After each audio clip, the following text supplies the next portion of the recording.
eto na, Dark and Light Side episode 186. Alamin natin ngayon, ha.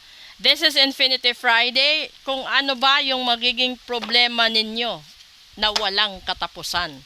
Kung hindi nyo ito magagawa ng paraan na masugpo sa araw na ito, so ibig sabihin, paulit-ulit po itong mangyayari dahil Infinity Friday po tayo ngayon. Kukuha ako dito ng 3 and then aalamin din natin dito kung ano yung mga possible solutions, kung kaya bang agapan, 'di ba? Bago naman magkaroon ng mga hindi kaaya-ayang sitwasyon. So kung gusto niyo magpa-book ng full private reading, mas maganda po kasi lahat ng katanungan ninyo ay masasagot. Message lang po kayo kung gusto ninyo ng readings. Okay, unang problema. The 6 of Cups, yung nakaraan mo. Pangalawa, the 8 of Pentacles, ang trabaho mo. Pangatlo, uy, nako, the 2 of Cups, ang mahal mo. And this is your person. O yun, di ba? Napakaano ng sitwasyon. Ibig sabihin, siguro hindi mo kapiling ang taong ito ngayon, 'di ba? Kasi binabalik-balikan mo eh. This is the 6 of Cups. Binabalik-balikan mo ang nangyayari sa nakaraan mo. Posible na itong taong ito na mahal mo is naging bahagi mo nung nagtatrabaho ka. So, posible itong taong ito na meet mo sa trabaho, sa opisina, or sa area kung saan malapit ka nagtatrabaho, 'di ba? Ngayon, namimiss mo itong taong ito at nare-realize mo na siya pala ang bubuo sa kaligayahan mo, kasiyahan mo, pagkatao mo, at siya yung nagbibigay sa'yo ng peace of mind. Siya yung tipo ng tao na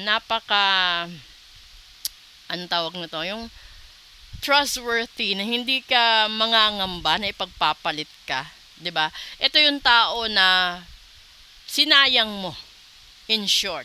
Okay? Pero kung ayaw mong matuluyan na sayangin ito, iparitwal mo, 'di ba? Para magkalapit at mabuo ulit kayo. Tignan natin dito. Possible solution. Nagayuma. Nagayuma, kaya pala nawala sa'yo. Pangalawa. Abandonment, kaya ka tinalikuran. Pangatlo. Di ba? Sabi ko sa iyo, katotohanan, 'di ba? Tanggapin mo ang katotohanan na kaya siya nawala sa iyo, hindi dahil sa hindi ka mahal, kundi dahil sa tao na gumamit ng gayuma, gumamit ng kulam at sumpa or barang para mahiwalay kayo at iwanan ka, talikuran ka ng taong ito.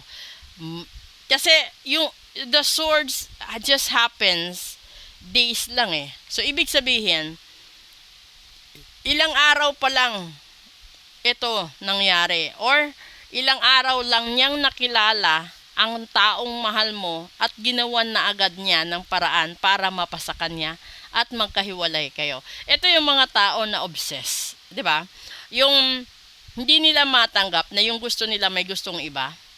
At posible din itong mangyayari sa mag-asawa, sa magka-live-in, sa magkaklase, mag-boyfriend, mag-MU, 'di ba?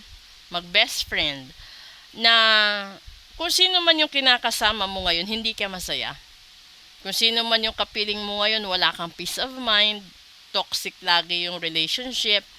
And then, kapag nag-iisa ka, doon mo naaalala, siya yung kulang sa'yo, siya yung missing piece sa buhay mo. Ito yung taong iniwanan mo, tinalikuran mo, pinabayaan mo.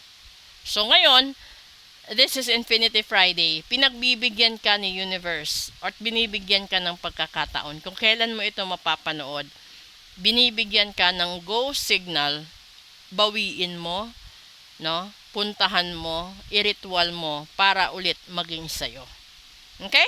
So kung gusto niyo ipagawa yan, let me know. At kung gusto niyo magpa-book ng full private reading ngayon, let me know then, para naman magamit ninyo yung energy ng Infinity 8. Thank you!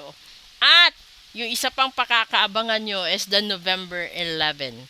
And that happens to be Monday, 'di ba? Of next week. So, kung gusto niyo ring manghatak ng panibagong opportunity sa buhay, pag-ibig, negosyo, at good health, iparitual nyo din po yan. Okay? Bago or sa mismong 11/11. Maraming salamat po.